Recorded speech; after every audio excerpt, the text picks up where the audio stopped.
Ji welcome back beta. Okay, I'm with lecture number 14. Okay, I hope that you have gone through lecture 13. Okay, जो lecture 13 था बेटा थोड़ा technical था और उसमें हमने I'm gonna finish the chapter. Okay, लेकिन उसमें एक छोटा सा part रह गया था. I finished the formal network part, but I was left with the informal network part. Okay, जो informal छोटा सा part है, it will take hardly 5 to 10 minutes to go through that topic. Okay तो मेरा मकसद ये था कि आपको मैं डिटेल में समझा दूँ वर्ड्स ऑफ फॉर्मल नेटवर्क, क्योंकि फॉर्मल नेटवर्क में most of the time okay I cap जो है ना एक एमसीक्यू दे ही देता है. Most of the time it happens कि चैप्टर 1 में से यहाँ से एक एमसीक्यू आ ही जाता है. Okay, so I explain you in a detailed way what is called the formal network. Now I move for the informal network. So let me write first. G. So we were at chapter number 1. Okay, the last topic है बेटा. Okay, lecture कौन सा है? Lecture number 14. Okay बेटा. Okay, and आज जो छोटा सा टॉपिक है जो डिस्कस करना है हमने वो कौन सा बेटा? Informal network. और इनफॉर्मल नेटवर्क में बेटा जो टॉपिक है that is called the grapevine. ठीक है, तो इंशाल्लाह we discuss right now what is meant by grapevine. जी, so within an organization, ठीक है, एक ऑर्गेनाइजेशन के अंदर formal networks are not the only communication system, there is also an informal system known as the grapevine. ठीक है जी, कोई भी बेटा ऑर्गेनाइजेशन होती है तो उस ऑर्गेनाइजेशन में सिर्फ फॉर्मल सिस्टम ही काम नहीं कर रहा होता, कि वहाँ पे इनफॉर्मल सिस्टम भी काम कर रहा होता है. जिस तरह से सिर्फ वहाँ पे काम की बातें नहीं हो रही होती, फॉर्मल सिस्टम का मतलब ये है कि सिर्फ काम की बातें हो रही होती हैं, सिर्फ टू द पॉइंट बातें हो रही होती हैं, वहाँ पे कोई और बात ना हो. इट इज़ इम्पॉसिबल कि जहाँ पे इंसान हो कोई और बात ना हो. इट इज़ इम्पॉसिबल बेटा.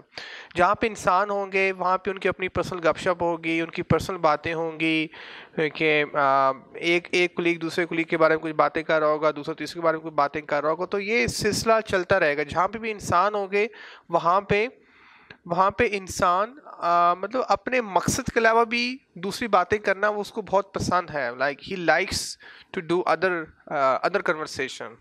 लाइक अगर फीमेल्स की बात करूँ तो वो वर्क प्लेस पे अपनी जो कलीग्स होंगी उनके साथ अपनी शॉपिंग की बात करेंगी, नए ट्रेंड्स की बात करेंगी. ओके, अपने न्यू फैमिली एक्सपीरियंसेस की बात करेंगे. अगर मेल्स की बात करें तो वो आउटिंग की बात करेंगे या what is happening in the world उस पर बात होगी. तो बेटा फॉर्मल कम्युनिकेशन के साथ इनफॉर्मल कम्युनिकेशन तो होती ही है. ठीक है, हाँ, जो फॉर्मल कम्युनिकेशन होती है उसको बेटा मैनेजमेंट कंट्रोल कर रही होती है, बॉसेस कंट्रोल कर रहे होते हैं, जो टॉप लेयर है वो कंट्रोल कर रही होती है, सुपरवाइजर्स कंट्रोल कर रहे होते हैं. लेकिन ग्रेपवाइन जो है ना, जिसके साथ आपका दिल करे, जिसके साथ आपकी केमिस्ट्री मैच हो, जिसके साथ आपकी साइकी मैच हो, जिसके साथ आपका माइंडसेट मैच हो जाए, जिसके साथ आपकी दिली वाबस्तगी हो जाए, तो आप उसके साथ फिर इस तरह की बातें शेयर करना चाहते हैं. अंडरस्टैंड जी? Okay, so this is very interesting phenomena about the grapevine. Okay, in informal network, information doesn't flow in a specific direction. अब जो आगे बात कर रहा है कि इनफॉर्मल नेटवर्क में जो इन्फॉर्मेशन है वो किसी स्पेसिफिक डायरेक्शन में नहीं होती. जो फॉर्मल कम्युनिकेशन होता है उसमें डायरेक्शन होती है, कि आपको बताया था मैंने कि director versus manager versus subordinate, एक स्पेसिफिक डायरेक्शन डिफाइन होती है. ओके, लेकिन यहाँ पे कोई स्पेसिफिक डायरेक्शन डिफाइन नहीं है. आपकी जिसके दोस्ती हो गई, जिसके साथ आपकी थोड़ी सी अटैचमेंट हो गई, क्योंकि आप उसके साथ कम्युनिकेशन करना शुरू कर देंगे. वो आपसे बड़ा भी हो सकता है, वो आपसे छोटा भी हो सकता है, वो जेंडर डिफरेंसेस भी उस पर मैटर एज सच नहीं करते. जी, देखिए Again beta, in informal network information doesn't flow in a specific direction, doesn't make use of official channel of communication, and can also be transmitted from one co-worker to another outside the organization where the colleagues meet socially. ठीक है जी. So ये कहना चाह रहा है. उसके बाद जो कहा है doesn't make use of official channel of communication, कि ये इसकी कोई specific pattern define नहीं होता कि अगर आपने अपना कोई पर्सनल एक्सपीरियंस शेयर करना है तो आपने एक ऑर्गेनाइजेशन में एक हायरार्की बनी हुई है कि आप उसके साथ शेयर कर सकते हैं. नहीं, आपका जिससे दिल करे you can share it out. Clear बेटा? You can share with any person, okay, and can also be transmitted from one co-worker to another outside. आप ऑर्गेनाइजेशन के अंदर भी कम्युनिकेशन करते हैं, कंपनी के अंदर भी कम्युनिकेशन करते हैं, और कंपनी के बाहर भी आपके दोस्त यार बनते हैं, उनके साथ भी आप कम्युनिकेशन करते हैं. वेयर कोलीग्स मीट सोशली, के जहाँ पे आप अपनी सोशल गैदरिंग करते हैं, पार्टीज करते हैं, ठीक है, तो कोई फंक्शन अरेंज करते हैं, तो वहाँ पे कोई आउटसाइड पर्सन, जिस तरह से आप घर में भी कम्युनिकेशन करते हैं, घर के बाहर भी कम्युनिकेशन करते हैं, ऐसे ही है जी. Okay, so this is meant by grapevine communication, के जहाँ पे कोई स्पेसिफिक पैटर्न नहीं होता, जहाँ पे कोई स्पेसिफिक गाइडलाइंस नहीं होती, जहाँ पे कोई स्पेसिफिक एजेंडा नहीं होता, मतलब बस जो दिल में आया बात करना शुरू कर दे. जब भी आपको टाइम मिला आप अपने को रिलैक्स करें कि यू स्टार्ट टॉकिंग या यू स्टार्ट कम्युनिकेटिंग. है जिस तरह से सोशल मीडिया की कम्युनिकेशन है, फेसबुक की कम्युनिकेशन है, व्हाट्सएप की कम्युनिकेशन है. प्रोडक्टिव कम्युनिकेशन आपकी एज में मोस्ट लाइकली कम ही होती है, और ज़्यादा जो है ना वो ग्रेपवाइन कम्युनिकेशन होती है.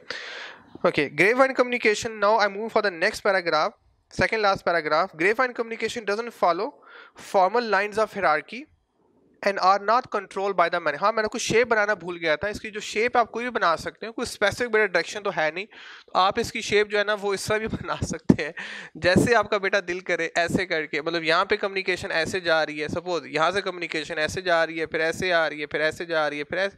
There is no specific direction, तो it's like a mess.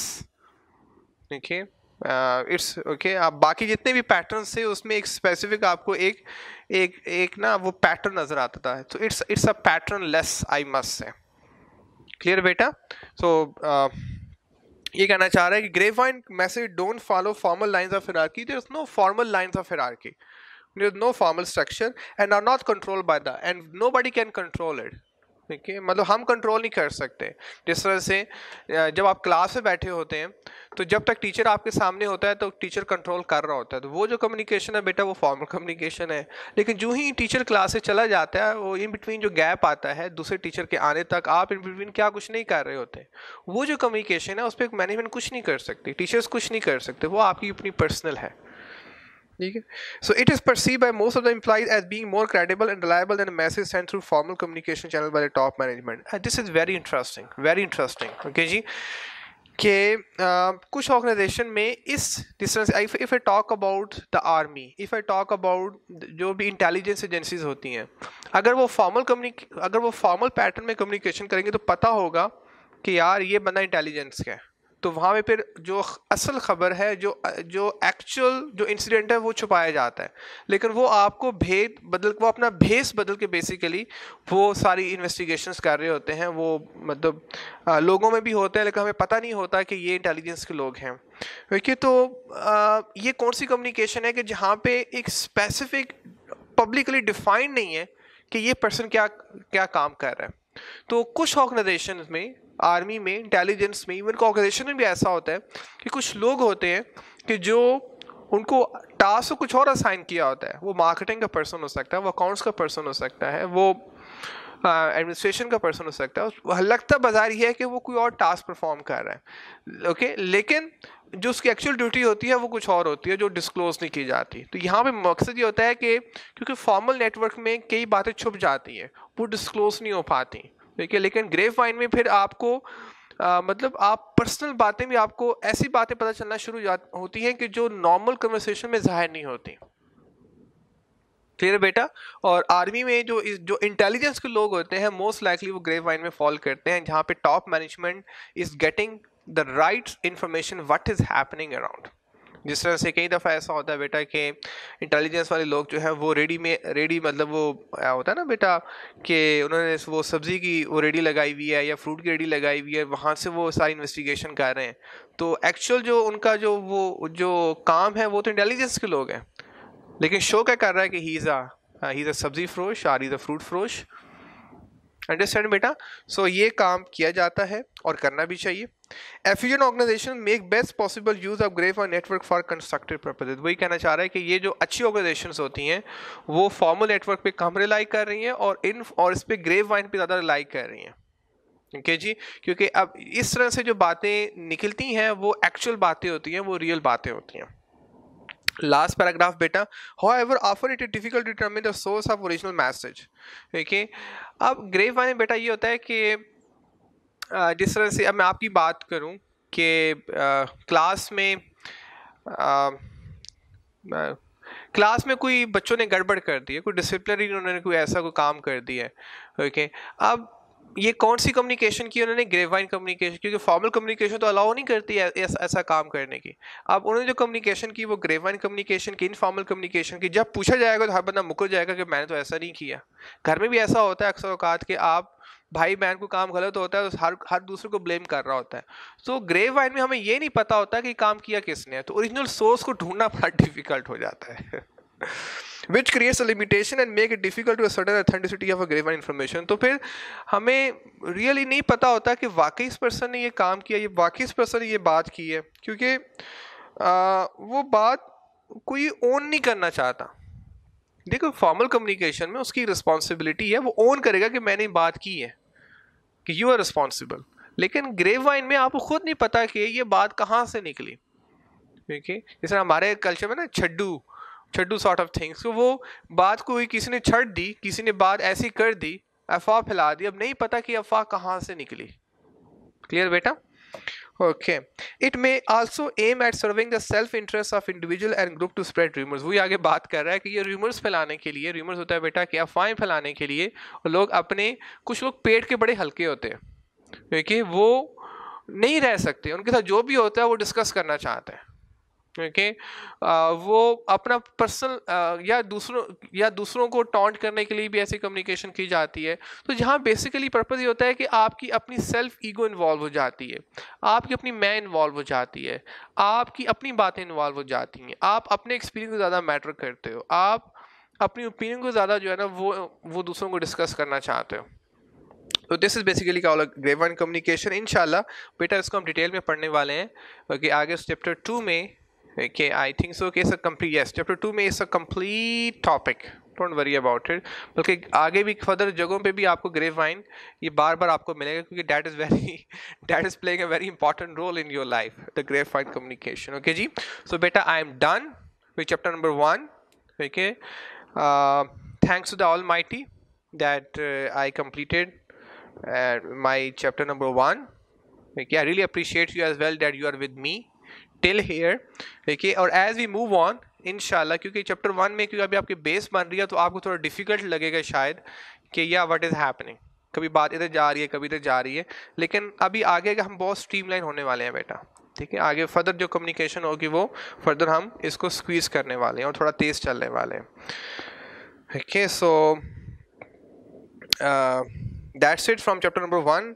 so now let me move for the next chapter, and the next chapter is gonna be, okay, which chapter? Chapter number 2। yes, so I'm done। okay beta,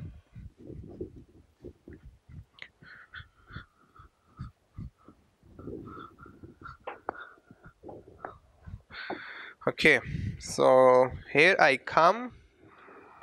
okay, now I am on chapter number 2। okay ji, lecture number 14। okay, and जी अभी हम जो पढ़ने वाले हैं बेटा, okay, सबसे पहले हम पढ़ेंगे fundamentals of work place communication. Just a second, सबसे पहले बेटा डेफिनेशन पढ़ेंगे। डेफिनेशन क्या होती है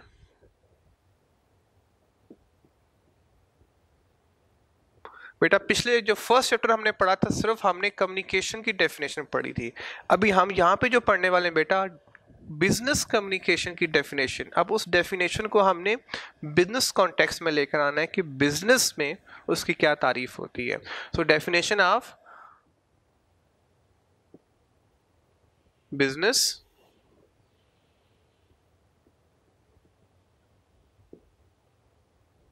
बिजनेस कम्युनिकेशन. ठीक है बेटा, सो ये हम डिस्कस करने वाले हैं. ठीक है, सो जी बेटा, सो ये जो चैप्टर है ये स्पेसिफिकली बेटा बिलोंग कर रहा है, किससे बिलोंग कर रहा है स्पेसिफिकली बेटा?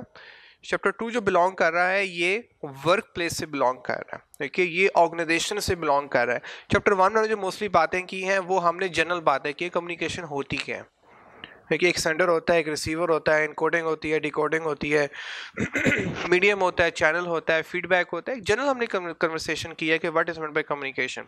अब यहाँ पे जो हम स्पेसिफिकली बात करने वाले हैं वो बिजनेस कॉन्टेक्स्ट में बात करने वाले हैं कि बिजनेस में कम्युनिकेशन कैसे की जाती है. क्लियर हो बेटा? तो यहाँ पे जो आपको डेफिनेशन में मिलेगी वो बिजनेस के कॉन्टेक्स्ट में मिलेगी, बिजनेस में उसकी डेफिनेशन क्या बनती है. जी, सो बिजनेस कम्युनिकेशन इन्वॉल्व्स दी, बेटा हम डेफिनेशन पर हूँ, बिजनेस कम्युनिकेशन की डेफिनेशन पर हूँ. सो business communication involves the exchange of message in a commercial environment. बेटा कमर्शियल एनवायरनमेंट ये होता है कि जहाँ पे कोई प्रॉफिट की बात हो, जहाँ पे कोई बिजनेस की बात हो, जहाँ पे कोई सेल्स की बात हो. ठीक है, सो जहाँ पे कोई लॉस की बात हो. ठीक है, तो ये business communication involve exchange of message in commercial environment means कि जहाँ पे कोई कारोबारी बात हो, जहाँ पे जब आप कारोबारी दुनिया में बात करते हैं तो that is called the business communication.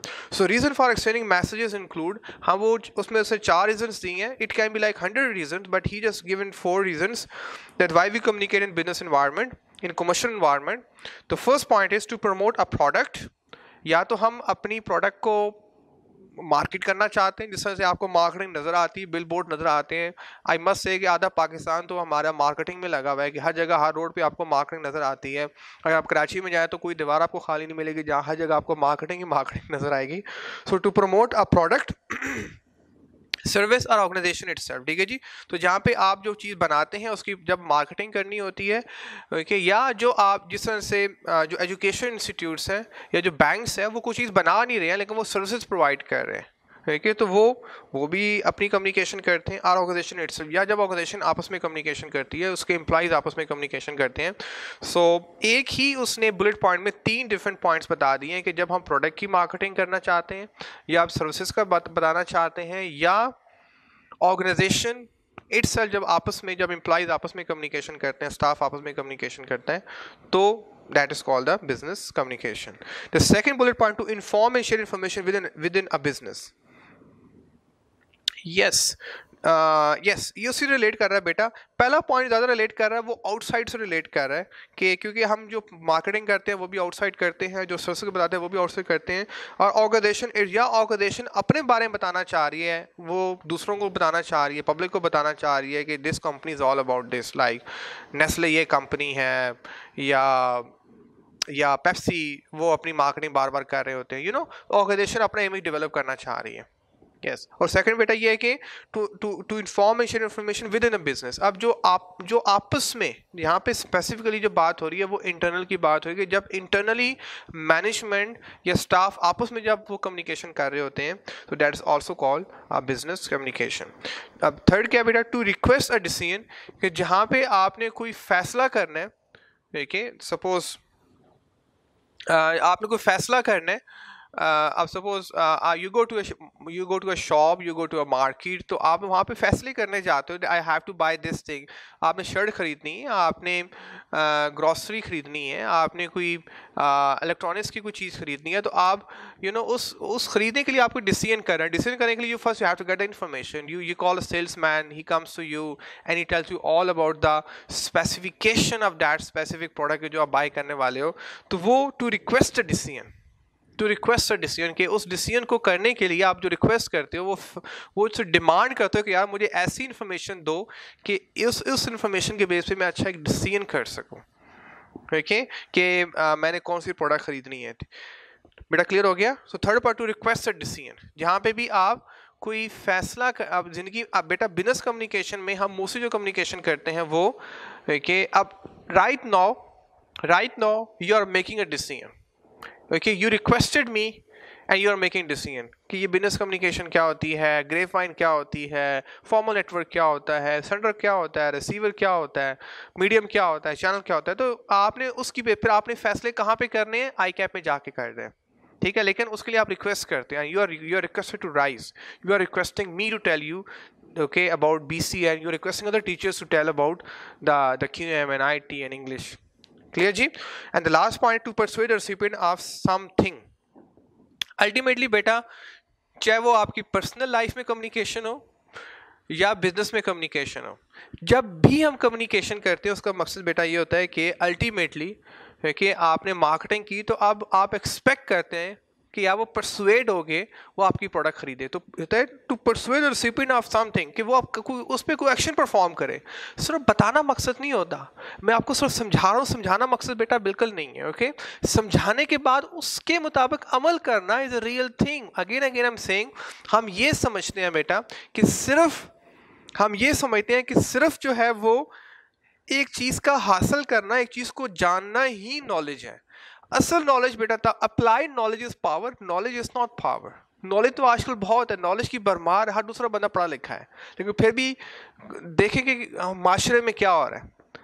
ठीक है, अप्लाइड नॉलेज, अगर आपके पास जितना नॉलेज है उसको आपने ज़िंदगी में कितना अप्लाई किया, डैट इज़ इंपॉर्टेंट। जो इन्फॉर्मेशन है वो कितनी आपने अप्लाई की, डैट इज़ इंपॉर्टेंट। तो ये कहना चाह रहा है to persuade the recipient of something, कि now he is suppose to do something. या तो प्रोडक्ट खरीदे, जब भी कोई मार्केटिंग होती है सिर्फ मार्केटिंग दिखाना मकसद नहीं होता कि वो मार्केटिंग दिखा रहे हैं, वो बिल बोर्ड के थ्रू दिखा रहे हैं, टीवी में ऐड दिखा रहे हैं या फेसबुक में उनकी ऐड आ रही। तो इस not just showing, not the purpose of showing. जैसे आपको बड़ा SMS आते हैं तो वो आपको परसुएट करते हैं कि देखो अब ये डिस्काउंटेड ऑफर है, या ये ये जो है ना एक स्पेशल जो है ना एक फेवर दी गई है कस्टमर्स को। तो वो ओके, तो no once you go through that message, ठीक है, तो आपने उस मैसेज पढ़ना नहीं होता, बल्कि फिर वो एक्सपेक्ट करते हैं कि अब आप उसके मुताबिक अपना डिसीजन भी करें, and you go for that product or that service. So this chapter explored the various element of business messages. So beta I am done with the definition, ठीक है, मैं इसको टिक कर रहा हूँ, I am done with the definition. Okay, अब मैं move कर रहा हूँ नेक्स्ट के ऊपर, ऑर्गेनाइजेशन एंड स्टेक होल्डर्स। दूसरा क्या है बेटा,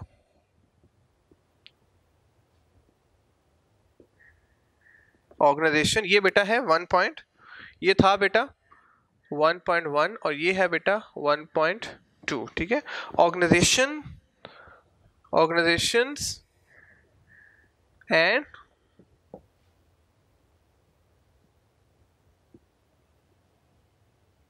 stake holders, organization and stakeholders, ठीक है जी। ऑर्गेनाइजेशंस क्या होती हैं और स्टेक होल्डर्स क्या, यहाँ पे आपको ये बताएगा कि स्टेक होल्डर्स क्या होते हैं और ऑर्गेनाइजेशन क्या होती है। इंशाल्लाह हम पढ़ेंगे कि ऑर्गेनाइजेशन क्यों बनती है, ऑर्गेनाइजेशन का मकसद क्या होता है, पर्पस क्या होता है, ठीक है जी। सो इंट्रोडक्शन जी, in work as in all aspect of life, मेरे साथ बेटा रहिएगा, बड़े आराम से पढ़ रहा हूँ। In work as in all aspect of life people must communicate, आपको कम्युनिकेट करना होगा बेटा, आप चाहे पर्सनल लाइफ हो चाहे कमर्शियल लाइफ हो। They have to give instruction, आपको इंस्ट्रक्शन देनी पड़ेगी। प्रोवाइड इन्फॉर्मेशन, इन्फॉर्मेशन आपको देनी पड़ेगी। ऑब्टेन इन्फॉर्मेशन, आपको इन्फॉर्मेशन लेनी पड़ेगी। कम्युनिकेट आइडियाज़, ठीक है, अपने आइडियाज़ डिस्कस करने होंगे, ठीक है। Listen the ideas of other people, या दूसरों के आइडियाज़ को आपको सुनना पड़ेगा। अनाउंस डिसीजंस, या आपको अपने फैसले बताने पड़ेंगे।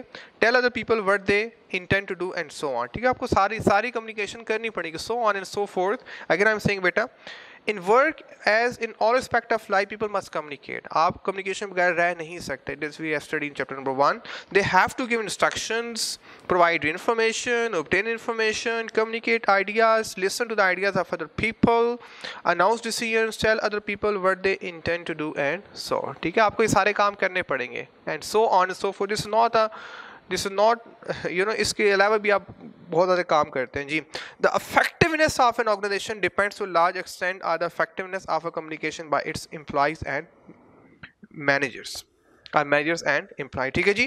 फिर आपको बताया था इफेक्टिवनेस क्या होती है। इफेक्टिवनेस होती है कि आप अपने मकसद में कामयाब हो जाएं, ठीक है। तो इफेक्टिवनेस ऑफ ऑर्गेनाइजेशन मीन्स कि ऑर्गेनाइजेशन तब अपने मकसद में कामयाब होती है, डिपेंड्स वो आपकी सक्सेस किस पे डिपेंड करती है, आपकी कामयाबी, आपके ऑर्गेनाइजेशन की, आपके बिजनेस की कामयाबी किस पे डिपेंड करती है, क्योंकि on the effectiveness of communication by it's managers and employees, कि जितनी मैनेजमेंट अच्छी होगी, जितना स्टाफ अच्छा होगा, इतना ही उस ऑर्गेनाइजेशन का इमेज अच्छा डेवलप होगा, और जब इमेज अच्छा डेवलप होगा तो कस्टमर उस ऑर्गेनाइजेशन को लाइक करेंगे, जब उसको लाइक करेंगे तो they will come again and again to that organisation.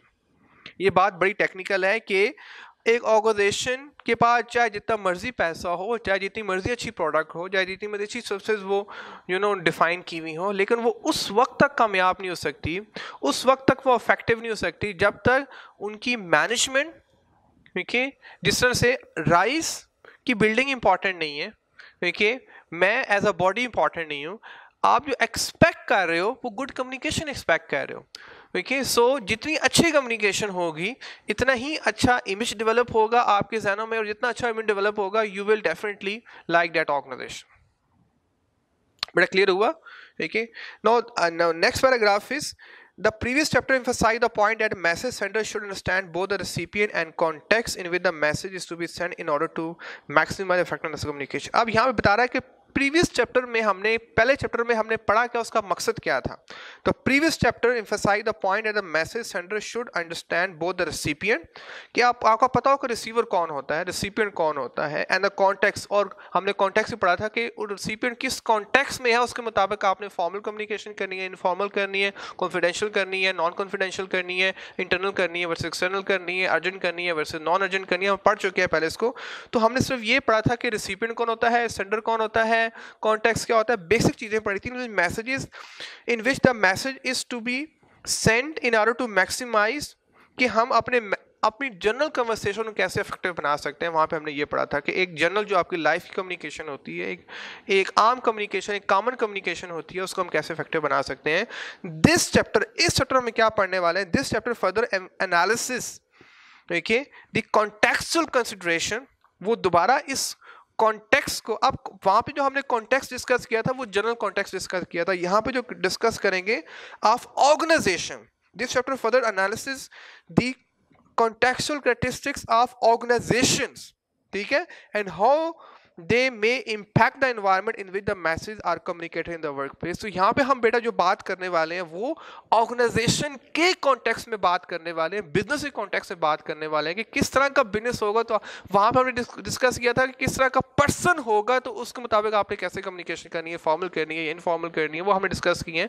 अब यहाँ पे जैसी ऑर्गेनाइजेशन होगी उस ऑर्गेनाइजेशन के मुताबिक आपने कैसे कम्युनिकेशन करनी है, यहाँ बेटा हम ये डिस्कस करने वाले हैं। तो आपको होपफुली आपको इस चैप्टर का जो बैकग्राउंड है, वो जो क्रक्स है, वो आपको समझ आ गया होगा कि why we are going through this okay chapter. So आगे हम फिर डिस्कस करने वाले हैं बेटा ऑर्गेनाइजेशन क्या होती है। So I am done with this as well. अब आगे बेटा मैं जा रहा हूँ, इसी के अंदर है व्हाट इज एन ऑर्गेनाइजेशन। अब मैं डिस्कस कर रहा हूँ बेटा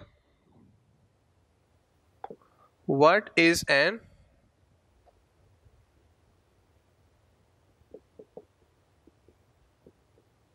ऑर्गेनाइजेशन, ठीक है। अब हम ये डिस्कस करने वाले ऑर्गेनाइजेशन होती क्या है बेटा, ठीक है। अब हम इस टॉपिक को डिस्कस करने लगे, ठीक है जी।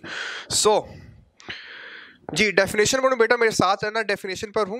N organization is a social arrangement. बेटा सोशल अरेंजमेंट ये होता है कि जहाँ पे लोग आपस में मिलते हैं, social arrangement. So organization is a social arrangement, लोग जहां पे आपस में मिलते हैं फॉर द कंट्रोल परफॉर्मेंस, हर एक की परफॉर्मेंस कंट्रोल होती है। जिस तरह से अब आपको पता है कि आपको बीसी किसने पढ़ानी है, अब आपको पता है इंग्लिश कौन पढ़ा रहा है, अब आपको पता है कि आईटी किसने आपको पढ़ानी है, अब आपको पता है क्यों आपको किसने पढ़ानी है।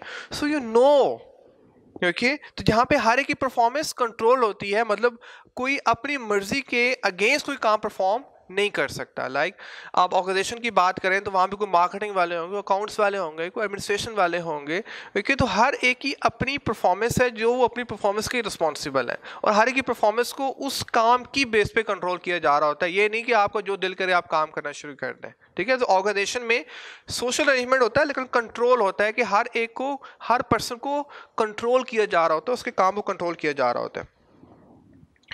For the control performance of collective, सबका गोल एक होता है।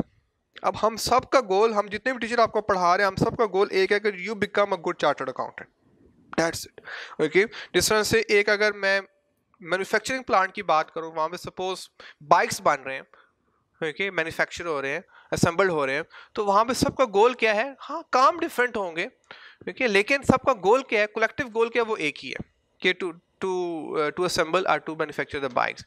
अगर मेडिकल की बात करूँ तो सबका कलेक्टिव गोल एक ही है, टू बिकम अ डॉक्टर, ठीक है। अब वहाँ पे डिफरेंट लोग हैं जो अपना फंक्शन परफॉर्म कर रहे हैं, लेकिन सब आपको एक ही सिम में लेके जा रहे हैं। इंजीनियरिंग कॉलेज की बात करूँ तो वहाँ पे सब they want to become an engineer, ऐसे। तो कलेक्टिव गोल किसी ऑर्गेनाइजेशन में एक ही, जिस तरह पूरे राइस का जो कलेक्टिव गोल एक ही है, to to to make you good chartered accountant, clear, but with different responsibilities. Definitely अब मेरी रिस्पॉन्सिबिलिटी डिफरेंट, हर टीचर की रिस्पॉन्सिबिलिटी डिफरेंट है। That has a boundary separating it from its environment, ठीक है। जो अब उस ऑर्गेनाइजेशन की एक बाउंड्री होती है, जिस तरह से कोई भी फैक्ट्री है, कोई भी प्रेमिसेस है, कोई भी कॉलेज है, कोई भी स्कूल है, कोई भी यूनिवर्सिटी है, कोई भी इंटिटी है, ओके, उसकी चार दीवारी होती है, और वो चार दीवारी उसको, कोई भी बैंक है उसकी चार दीवारी उसको डिस्टिंग्विश कर रही होती है from the other organisations. Okay, so I'm going to repeat again, बेटा। An organization is a social arrangement जहाँ पे लोग आपस में मिलते हैं फॉर अ कंट्रोल परफॉर्मेंस, जहाँ पे हर एक की परफॉर्मेंस को कंट्रोल किया जा रहा होता है, for for a control performance of collective goals, जहाँ पे हर एक का गोल सेम होता है। डैट हैज अ बाउंड्री, जहाँ पे डिफरेंट नहीं होते गोल्स। जो मेन गोल होता है, बेशक आपके पर्सनल गोल डिफरेंट हो, लेकिन जो मेन गोल होता है वो एक ही होता है, जिस मकसद के लिए सारे मिलकर काम कर रहे होते हैं। That has a boundary separating it from its environment, कि जो चीज़ और वो जो गोल है वो उसको सेपरेट कर रहा होता है फ्रॉम अदर, ओके। वो जो गोल है वो एक बाउंड्री में हो रहा है और वो बाउंड्री सेपरेट कर रही है उसको फ्रॉम अदर बाउंड्रीज। जिस तरह से राइस की अपनी बिल्डिंग है, फिर पैक की अपनी बिल्डिंग है, स्कैन की अपनी बिल्डिंग है, तो हर ऑर्गेनाइजेशन की अपनी बिल्डिंग है, आई कैप की अपनी बिल्डिंग है। तो वो हम जो जो जो प्लेसेस की पहचान करते हैं वो मोस्ट ऑफ द टाइम उस बाउंड्री से करते हैं। जैसे अगर बादशाही मॉस्क जाए आप, तो बादशाही मॉस्क की जो वो पहचान है, जो ही आपको उसकी चार दीवारी नजर आएगी, उसकी बाउंड्री नजर आएगी, तो यू विल से वो देखो वो बादशाही मॉस्क है। क्लियर बेटा? So for example a car manufacturer, जहाँ पे सिर्फ कार मैन्युफैक्चरर्स ही होनी है, a grocery store and golf club के, जहाँ पे सिर्फ गोल्फ क्लब की ही जो ना वो बात होगी या वहाँ पे वो काम होगा जी। तो characteristics that differentiate organisations include, अब वो कौन से फैक्टर्स हैं कि जिसकी बेस पे ऑर्गेनाइजेशन जो है ना वो बेटा डिफरेंट होती है, ठीक है। वहाँ पहले मैंने रिसिपिएंट की बात की थी कि अब मैं यहाँ पे ऐसे खड़े होकर पढ़ा लेता हूँ बेटा। पहले मैंने रिसिपिएंट की बात की, चैप्टर 1 बात की थी कि रिसिपिएंट किस किस तरह डिफरेंट हो सकते हैं। उनका एज लेवल डिफरेंट हो सकता है, उनका कलर डिफरेंट हो सकता है, उनका बैकग्राउंड डिफरेंट हो सकता है, उनकी एजुकेशन लेवल डिफरेंट हो सकती है, उनका मतलब they are multiple factors as for individual is concern. यहाँ पे हम ऑर्गेनाइजेशंस की बात करने वाले हैं कि किस तरह की ऑर्गेनाइजेशन होगी तो आपने किस तरह से कम्युनिकेशन करनी है। ओके जी, यहाँ बेटा मैं आपको बहुत डिटेल में तो नहीं लेके जा सकता, लेकिन आपको मैं इतना बता दूंगा कि यू विल अंडरस्टैंड व्हाट मैं मेंट, क्योंकि ये बेटा आगे आपका ये कैफ का आगे BMBS में जाके आप डिटेल में पढ़ेंगे। ये जो कैरेक्टरिस्टिक्स हैं वहाँ पे पूरे चैप्टर इस पे गिवन है कि ऑनरशिप क्या होती है, कंट्रोल कैसे डिफाइन की जाते हैं, एक्टिविटीज़ कैसे परफॉर्म की जाती है ऑर्गेनाइजेशंस में। But anyways let me move on. So the characteristics that differentiate organisations include ownership. Ownership बेटा, ओके, जो सबसे इंपॉर्टेंट चीज़ है वो क्या है? सबसे पहले कि वो किन लोगों के हाथों में है वो ऑर्गेनाइजेशन, वो प्राइवेट लोगों के हाथों में है या गवर्नमेंट के पास है, ठीक है। जिस तरह से अगर आप LDA में कम्युनिकेशन करें तो गवर्नमेंट के इदारे में कम्युनिकेशन करें तो आप डिफरेंट तरह से करोगे, अगर आप प्राइवेट इदारे बात करो तो आप डिफरेंट तरह से करोगे। लाइक अगर आपको नेशनल बैंक में काम है तो आपको वहाँ पे डिफरेंट एनवायरनमेंट नजर आएगा, और अगर आप स्टैंडर्ड चार्टर्ड बैंक में चले जाओ तो आपको इंटायरली डिफरेंट एनवायरनमेंट नजर आएगा। तो सबसे पहला बेटा पॉइंट क्या है ऑनरशिप के? ये ऑर्गेनाइजेशन किन लोगों, कौन कौन लोग इसको चला रहे हैं, इसके लीडर्स कौन है। अगर इसके लीडर्स जो है ना वो प्राइवेट लोग हैं तो डेफिनेटली आपको वहाँ जो इन्वायरमेंट मिलने वाला है बड़ा एफिशिएंट मिलने वाला है, बड़ा क्विक मिलने वाला है। लेकिन अगर इसकी ऑनरशिप जो है ना वो गवर्नमेंट के पास है, so then you know very well कि वहाँ पे काम कितने स्लो होने वाले हैं। तो सबसे पहले हमें देखना होता है कि वो कौन, टॉप ऑफ द लाइन कौन है, उसकी टॉप मैनेजमेंट कौन है जो उसको रन कर रहे हैं उस ऑर्गेनाइजेशन को। सेकंड कंट्रोल बेटा, ओके। अब आपको पता ही है बेटा कि जिस तरह मैं ऑनरशिप से इसको लिंक करूं तो जो प्राइवेट जो इदारे होते हैं वहाँ पे कंट्रोल्स बड़े स्ट्रॉन्ग होते हैं, ठीक है, वहाँ पे मतलब हर एक अपने काम में बड़े एफिशिएंट होता है। लेकिन जो गवर्नमेंट इदारे हैं वहाँ पे आपको पता है कि कंट्रोल बड़े वीक होते हैं, वहाँ पे करप्शंस भी हो रही होती हैं, वहाँ पे काम बहुत डिलेज होते हैं क्योंकि वहाँ पे कंट्रोल वीक है, वहाँ पे कोई पूछने वाला है सच नहीं होता। सो कंट्रोल फिर इसका डायरेक्टली लिंक जो बन रहा है वो बन रहा है फर्स्ट पॉइंट के साथ कि जैसी ऑनरशिप होगी वैसे ही कंट्रोल भी होगा। फिर एक्टिविटी बेटा वो किस काम में इन्वॉल्व है, क्योंकि that is what they do. For example अब एग्रीकल्चर में अगर एग्रीकल्चर का बिजनेस है तो वहाँ पे आपने कम्युनिकेशन डिफरेंट तरह से करनी है डेफिनेटली। अब वहाँ पे बात जो होगी वो खाद की होगी, वो फसलों की होगी, वो किसानों की होगी, वहाँ पे कम्युनिकेशन डिफरेंट होने वाली है, उस हिसाब से बात करनी है। वहाँ पे आप ज़्यादा पढ़ी लिखी बात नहीं कर सकते क्योंकि वो इतने पढ़े लिखे एज सच जो तबका है, जो ज़मींदार तबका है वो इतना पढ़ा लिखा नहीं होता। आगे मैन्युफैक्चरिंग, ठीक है, मैन्युफैक्चरिंग, यस, अब मैन्युफैक्चरिंग और डिफरेंट तरह से कम्युनिकेशन करनी है, एनर्जी। सो डिपेंड करता है कि वो कौन सी एक्टिविटी में इन्वॉल्व है, उसके मुताबिक आपने फिर कम्युनिकेशन करनी होती है। उसके बाद बेटा ओरिएंटेशन। ओरिएंटेशन बेटा कि उनका मकसद क्या है बिजनेस का, क्योंकि जो मोस्टली जो पर्पस होता है, मोस्टली जो मकसद होता है बिजनेस करने का, टू अर्न द प्रॉफिट, ऐसे ही ना बेटा। कुछ ऐसे बिजनेसेस होते हैं कि जिनका मकसद होता है लोगों की वेलफेयर करना, उन्हें कहते हैं एनजीओज, वो भी ऑर्गेनाइजेशन ही होती हैं, ठीक है, लेकिन उनका जो मेन पर्पस होता है not to get profit, not to earn profit, but to do something for other people. जिस तरह अगर मैं बात करूँ ईदी फाउंडेशन की, तो वो एक एनजीओ है, उनका मेन पर्पस प्रॉफिट नहीं है। लेकिन हम ये अब जो प्रॉफिट ऑर्गेनाइजेशन है वहाँ पे कम्युनिकेशन डिफरेंट तरह से होती है, और जो नॉन प्रॉफिट ऑर्गेनाइजेशन है वहाँ पे कम्युनिकेशन बड़ी डिफरेंट तरह से होती है। I hope you understood this concept. So orientation, profit, normally private sector businesses are non-profit, for example charities and public sector schools, public sector schools and government, ठीक है जी। पब्लिक सेक्टर बेटा होता है जो गवर्नमेंट रन कर रही होती है, तो उनका जो प्राइमरी ऑब्जेक्टिव होता है वो प्रॉफिट कमाना नहीं होता, बल्कि लोगों को फैसिलिटेट करना होता है, लोगों की वेलफेयर के लिए काम करना होता है। क्लियर हो गया बेटा। उसके बाद साइज, अब बिजनेस का जैसा साइज होगा वैसे टेक्निकली बताऊँ 3 साइजेस होते हैं जो गवर्नमेंट डिफाइन किए हैं, एसएमई, कमर्शियल एंड कॉर्पोरेट। देखिए अब अगर बिजनेस छोटा है तो एसएमई फॉल करेगा, अगर बिजनेस मीडियम साइज का है तो वो कमर्शियल में फॉल करेगा, अगर बिजनेस बहुत ही बड़ा है तो वो कॉर्पोरेट में फॉल करेगा। अब तीनों कैटेगरीज में आपकी कम्युनिकेशन डिफरेंट तरह से होने वाली है। अगर आपने ईमेल करनी है एसएमई को, जैसे आप ईमेल एसएमई को करोगे वैसे आप कॉर्पोरेट को नहीं कर सकते, या अगर आपने लेटर लिखना है कमर्शियल को वैसे आप एसएमई को नहीं लिख सकते। तो हर एक का पैटर्न डिफरेंट डिफाइन होता है, उस हिसाब से आपने कम्युनिकेशन करनी होती है। उसके बाद बड़े ज्योग्राफिकल लोकेशन कि अब वो कौन सी लोकेशन पे मतलब वो बिजनेस रन हो रहा है। Suppose the same business is being run in Singapore, ठीक है, वो सिंगापुर में भी हो रहा है, वो न्यूयॉर्क में भी हो रहा है, वो कराची में भी हो रहा है, वो ना दुबई में भी हो रहा है, देखिए। तो अब 4 डिफरेंट प्लेसेस, अब 4 डिफरेंट प्लेसेस में आपकी इंटायरली कम्युनिकेशन डिफरेंट होने वाली है, क्योंकि ज्योग्राफिकल लोकेशन बड़ा मैटर कर रही है, ठीक है। अब मुझे एक बात बताएं कि जो एक्सपोर्ट ओरिएंटेड बिजनेसेस होते हैं, एक्सपोर्ट, वो मोस्टली कहाँ पे फॉल करते हैं? क्या वो लाहौर में फॉल करेंगे? क्या वो इस्लामाबाद में फॉल करेंगे? वो कहाँ फॉल, पाकिस्तान में बात करूँ तो वो कराची में फॉल, क्योंकि वहाँ से आपने एक्सपोर्ट करना है उनको, ठीक है। अगर यहाँ पे उसका सेटअप लगा देंगे तो पहले यहाँ से बिजनेस, पहले यहाँ से वो गुड्स मूव करेंगे, यहाँ से पहले गुड्स मूव करेंगे कराची से, it's gonna have a extra cost for existing business, तो वो फिर मार्केट में, इंटरनेशनल मार्केट में कम्पीट नहीं कर पाएगा। अंडरस्टैंड बेटा।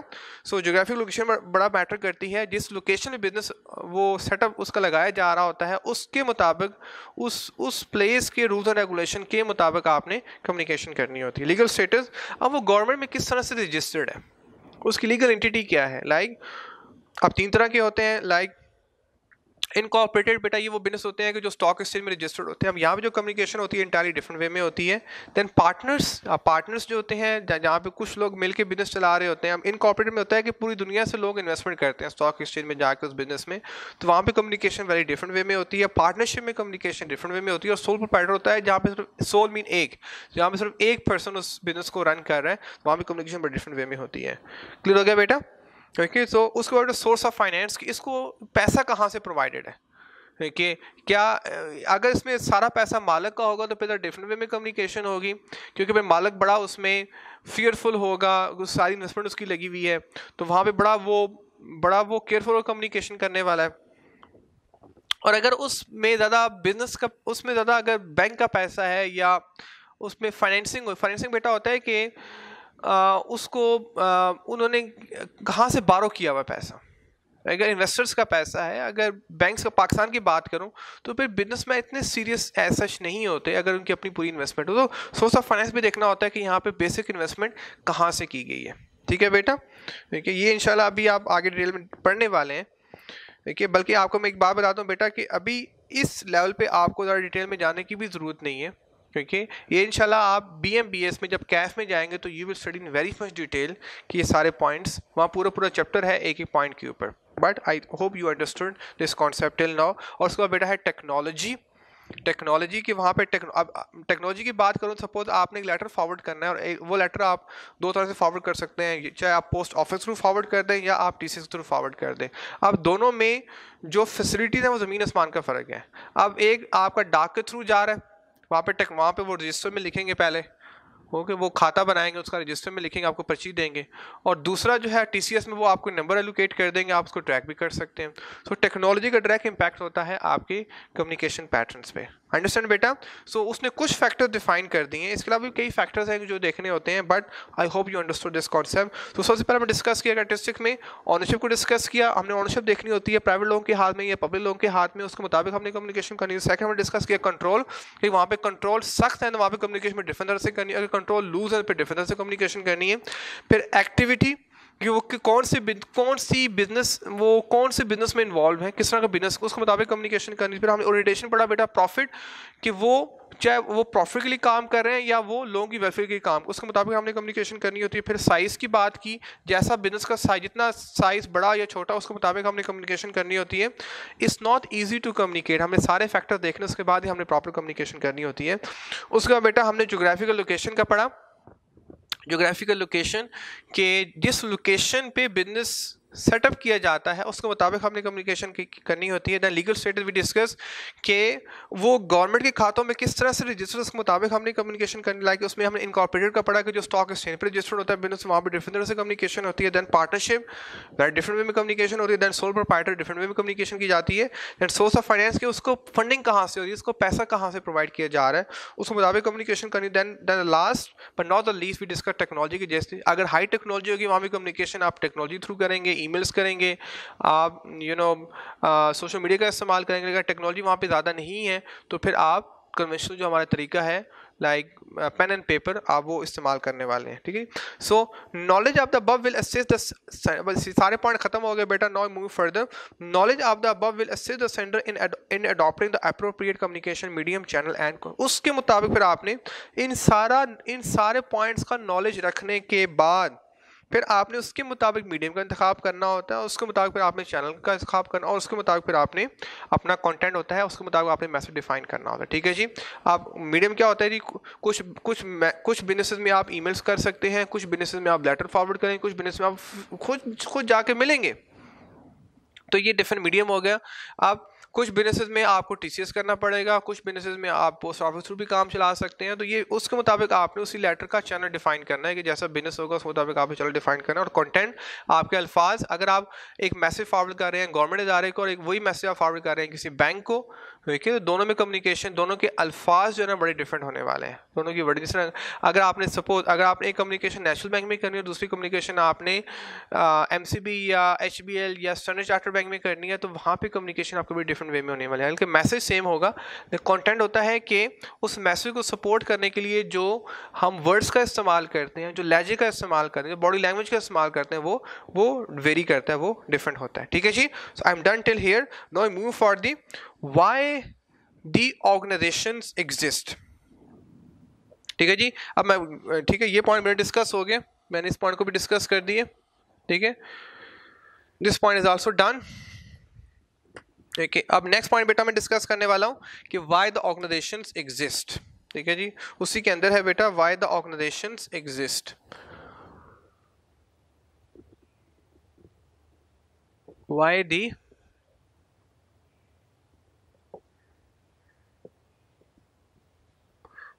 the organizations exist। ये बनती क्यों है बेटा, इनका मकसद क्या होता है? क्योंकि दुनिया में जो भी चीज़ है उसका कोई मकसद होता है। हैविंग विदाउट विदाउट मकसद, विदाउट पर्पस दुनिया में कोई चीज़ नहीं बनाई जाती। तो इसके पीछे उसका ऑब्जेक्टिव क्या है, मकसद क्या है, ऑर्गेनाइजेशन हम क्यों बनाते हैं, यहाँ पे डिस्कस करने वाला है। That once you make organisation but you get benefit out of that organisation. जी है जी। तो the first okay the common benefit of organisations include, the first benefit बेटा जो बुलेट पॉइंट में गिवन है, the first bullet point I am gonna go through, they can overcome individual limitation. बेटा जब आप किसी ऑर्गेनाइजेशन में होते हैं तो एक ऑर्गेनाइजेशन में जो एक ऑर्गेनाइजेशन जो सक्सेसफुल होती है, वहाँ पे पता नहीं बीसियों लोग अपना काम परफॉर्म, जिस तरह आपको एएफसी पास करानी है, तो एएफसी पास कराने के लिए बेटा हम 4 डिफरेंट टीचर्स आपको फैसिलिटी आपको टीच कर रही है, ओके, तो आप एएफसी पास करेंगे।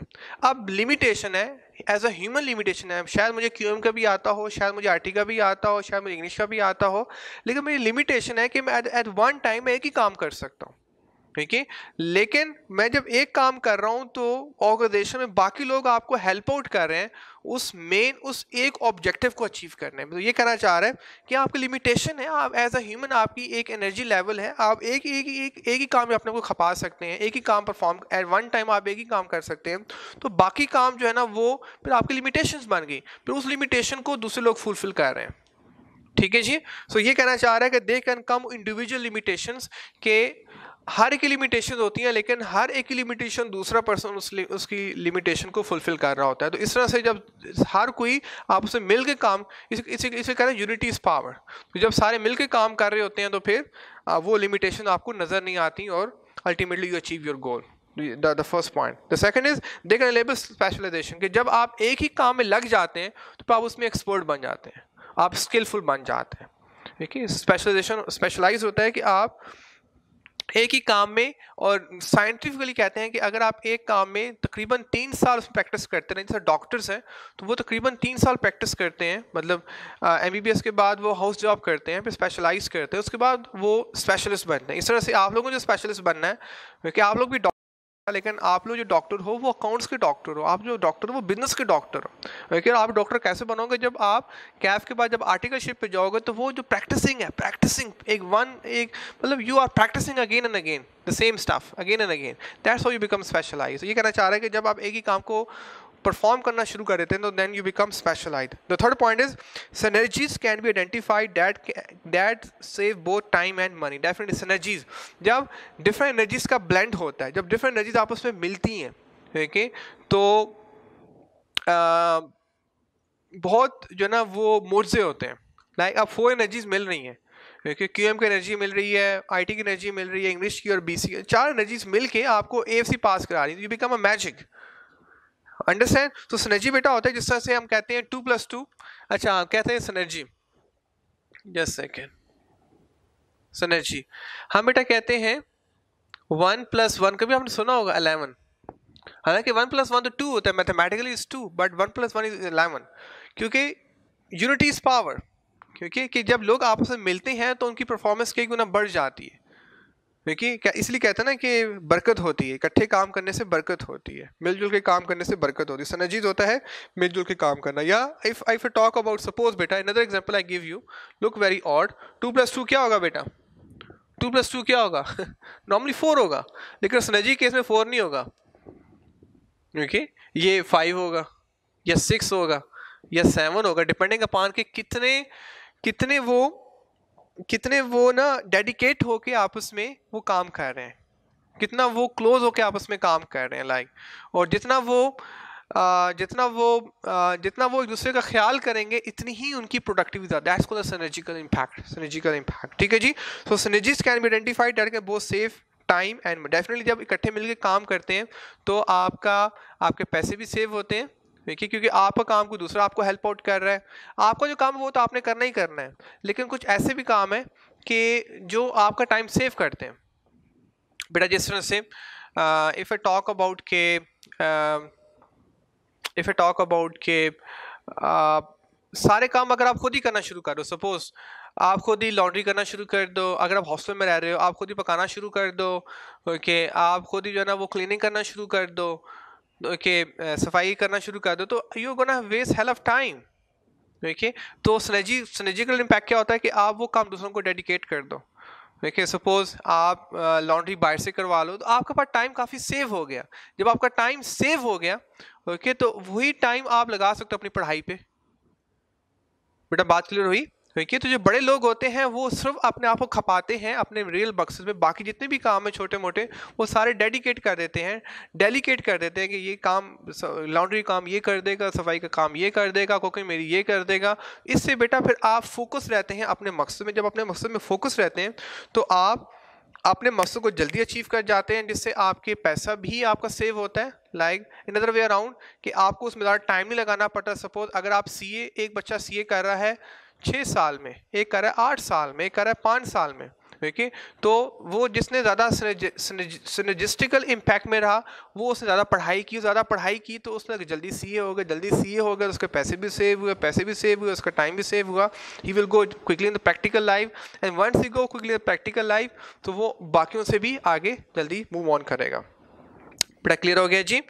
The fourth last point, why do organization exist? They can enable the accumulation and sharing of knowledge as well as the pooling of expertise. Accumulation कि जहाँ पे different लोग अपनी स्किल्स को एक्यूमुलेट करते हैं, इकट्ठा होते हैं, एक्यूमुलेट होते हैं, इकट्ठा होना, जहाँ पे लोग इकट्ठे होते हैं तो they can enable the accumulation and sharing of knowledge. फिर वो अपना नॉलेज हर पर्सन अपना नॉलेज शेयर करता है, अपनी सोर्सेज रेंडर करता है। As well as the pooling of expertise. Pooling of expertise होता है कि जहाँ पे उस पूल में सबकी एक्सपर्टीज इकट्ठी की जाती हैं। लाइक राइस में सब टीचर्स आते हैं, अपनी एक्सपर्टीज को पूल अप करते हैं और फिर आपके साथ शेयर करते हैं, तो उससे कितना भी बेनिफिट होता है। बड़ा क्लियर हुआ जी। So the first benefit being discuss कि हर पर्सन सारे काम नहीं कर सकता, तो वो लिमिटेशन है उसकी। ओके तो ये जब ऑर्गेनाइजेशन को ज्वाइन करता है तो बाकी उसके फंक्शन परफॉर्म कर रहे होते हैं तो उसकी जो लिमिटेशन है वो एज अ ह्यूमन वो ख़त्म हो जाती है, क्योंकि अब उसके जो बाकी काम है ओके वो उसको दूसरे लोग उसको हेल्प आउट कर रहे हैं। जैसे मैं बात करूं कि प्रिंसिपल साहब जो है हमारे वो चारों कोर्सेज या तीनों कोर्स वो नहीं पढ़ा सकते क्योंकि ही इज बिजी पर्सन, तो we are helping him out. देखिए तो उनकी जो लिमिटेशन है वो इस तरह से कवर अप हो रही है। सो जब ऑर्गेनाइजेशन बनती है तो हर पर्सन की लिमिटेशन छुप जाती हैं। बड़ा क्लियर हुआ जी, क्योंकि हर कोई दूसरे को हेल्प आउट कर रहा होता है। Second is they can enable specialization, जब आप एक काम में फोकस हो जाते हैं फिर आप उसमें एक्सपर्ट हो जाते हैं। देखिए synergies can be identified that can save time. जब आप इकट्ठे होकर काम करते हैं तो फिर उसमें बरकत होती है। ओके जब वो अच्छा उसमें जो प्रोडक्टिविटी आपकी गई उन्हें बढ़ जाती है, काम जल्दी परफॉर्म हो जाता है। और जब काम जल्दी परफॉर्म हो जाता है तो जिस तरह से आप समझिए बेटा कि अब मैं आपके सामने लेक्चर दे रहा हूँ तो मेरे सामने कैमरा मैन भी अवेलेबल है जो रिकॉर्डिंग कर रहा है, फिर एडिटिंग वाले भी अवेलेबल, ये सारे मुझे हेल्प आउट कर रहे हैं। और ये मुझे जितना जल्दी हेल्प आउट कर रहा है इतनी जल्दी आपको मेरे लेक्चर्स रिसीव हो रहे हैं। तो ये इससे आप मेरा टाइम भी सेव हो रहा है, आपका टाइम भी सेव हो रहा है। मैं क्या सारे काम मैं खुद ही करता तो मुझे कितना टाइम लग जाता, पहले रिकॉर्डिंग करूँ, फिर एडिटिंग करूँ, फिर आपको फॉरवर्ड करूँ, it's gonna take hell of time for me. ठीक है, तो ये कहना चाह रहा है कि जब आप सिनर्जीज में इन्वॉल्व हो जाते हैं ओके तो फिर आपका टाइम भी सेव होता है और आपके पैसे भी सेव होते हैं। The last but not the least point, तो they can enable accumulation and sharing of knowledge as well as the pooling of expertise के जब लोग इकट्ठे होते हैं, इकट्ठे होते हैं और अपना नॉलेज शेयर करते हैं और उनकी सारी एक्सपर्टीज, उनकी सारी स्किल्स एक जगह इकट्ठी हो जाती हैं, उनसे फिर लोग बेनिफिट गेन करते हैं, जैसे आप लोग बेनिफिट गेन कर रहे हो। So the above can be summarized by saying that organization have the ability to vastly improve productivity. Vastly कि ऑर्गेनाइजेशन बड़े वसी पैमाने पर अपनी प्रोडक्टिविटी को इंक्रीज कर सकते हैं, इफेक्टिवनेस ला सकते हैं through blending complementary skills. Complementary skills बेटा होता है कि ऐसी स्किल्स के जो कम्प्लीमेंट्री स्किल्स की जो एक्स्ट्रा स्किल्स होती हैं कि जो आपको फिर भी मिल रही होती हैं। जिस तरह से मैं आई एम टीचिंग यू, तो मेरा मकसद सिर्फ आपको समझाना, but sometime I am gonna use English language, so you gonna learn new words okay, somehow you're going to learn how to dress up। अब ये ऐसी स्किल है जो कम्प्लीमेंट्री है कि जो आपको जिस तरह से अगर आप आप क्लास में बैठे हैं तो आपको एक अच्छा दोस्त मिल जाता है।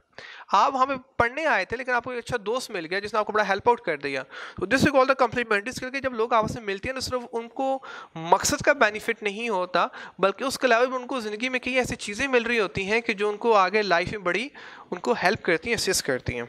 सो through blending complementary skills and achieving economies of skill. Economy skill बेटा ये होता है कि इकोनॉमी स्किल बेटा ये होता है कि जितने लोग ज़्यादा होंगे, now I give you an example, okay आपको समझ आ जाएगी। एक क्लास में सपोज एक क्लास में 20 बच्चे बैठे हैं, ठीक है, और क्लास की जो स्ट्रेंथ है वो है 50 की स्ट्रेंथ है, 20 बच्चे बैठे हैं, टीचर पढ़ा रहा है। अब टीचर के लिए क्लास ओपन की गई है, अब उसके लिए मतलब अब सब बच्चों के लिए वो लाइट्स ऑन है, एसी चल रहा है, टीचर को सैलरी प्रोवाइडेड। अब वो जो जितना भी एक्सपेंस है वो 20 बच्चों पे निकल रहा है। लेकिन अगर 50 की स्ट्रेंथ है और 50 बच्चे ही क्लास में बैठे हैं, तो आप 50 में से वो एक्सपेंस निकालेंगे, तो आप बताएं कि अब प्रॉफिट ज़्यादा होगा कम होगा? अब प्रॉफिट ज़्यादा होगा, क्योंकि अब वो जितनी स्ट्रेंथ थी क्लास की। अब जैसे मैं एक और बात करूं कि आपने एक बिल्डिंग रेंट पे ली हुई है, अब वहाँ पे जो काम होता है वो सिर्फ 12 घंटे होता है, 12 घंटे में बिल्डिंग बंद रहती है, ठीक है। तो अब आपने जो रेंट निकालना है वो 12 घंटों में से निकालना है। लेकिन अगर वहाँ पे डबल शिफ्ट चलना शुरू हो जाए, 12-12 घंटे की 2 शिफ्टें चलना शुरू हो जाए, तो अब आपको रेंट निकालना बहुत आसान है। तो this is called economies of scale के जब जब जब आप नंबर ऑफ यूनिट्स बढ़ाते हैं, लेकिन जब आप नंबर ऑफ पीपल बढ़ाते हैं, जब लोग ज़्यादा होते हैं, तो जब स्टूडेंट ज़्यादा होते हैं, जब कस्टमर ज़्यादा हो जाते हैं, ओके, तो ultimately it's gonna have multi fold benefit, too much benefit. Productivity बहुत ज़्यादा बढ़ जाती है ऑर्गेनाइजेशन की। इकोनॉमी स्केल होता है कि उनका प्रॉफिट बहुत, उनका खर्चा कम होता है और प्रॉफिट बढ़ता है, जिसको economies of scale. Economy of scale या तो डिक्रीज होता है या इंक्रीज होता है। इंक्रीज कब करेगा? कि जब नंबर ऑफ यूनिट्स बढ़ जाएंगे, जब नंबर ऑफ कस्टमर्स बढ़ जाएंगे, तो फिर वो जो एक्सपेंस निकालना है वो आसान हो जाएगा। लेकिन जब नंबर ऑफ कस्टमर्स कम होंगे, नंबर ऑफ यूनिट्स कम होंगे, तो एक्सपेंस तो सेम है, एक्सपेंस तो फिक्स है, वो तो निकालना ही निकालना है, तो फिर आपका प्रॉफिट क्या हो? डिक्रीज होगा। That's called economy of scales. So I am done till here. I have covered so many parts today, so I hope that you will go through, or please go through, क्योंकि जो next है वो इसी continuity है। If you don't understand the previous lecture, it's difficult for you to understand the next lecture. Thank you very much. Take care. Allah Hafiz. Thank you.